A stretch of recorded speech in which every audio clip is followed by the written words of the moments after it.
Hey there, welcome to this video where we're going to tackle a common problem that many Haskell developers face when working with the Gloss package. The issue at hand is that animations can appear jerky when running Haskell code in the REPL environment. It's quite a frustrating problem to deal with, but fear not, as we have some solutions up our sleeves to smooth out those animations. Now, let's dive into the first solution that can help alleviate the jerky animations in the REPL. By using the command GHCi unoptimized core for interpreter O, you can enable optimizations in GHCi even before version 9.8.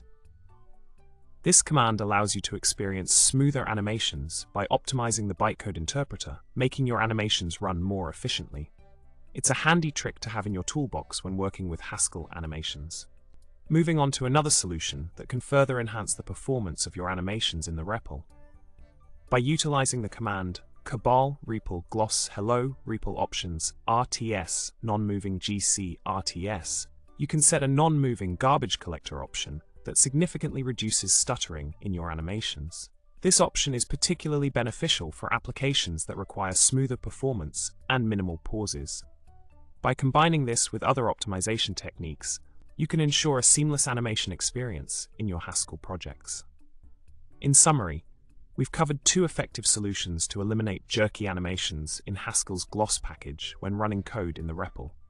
By leveraging optimization commands like GHCi fno unoptimized core for interpreter O and cabal REPL gloss hello REPL options equals RTS nonmoving GC RTS, you can enhance the performance of your animations and create a smoother user experience. Remember to experiment with these solutions and find the best approach that works for your specific project needs. And with that, happy coding, smooth animations, and don't forget to like, subscribe, and leave a comment below.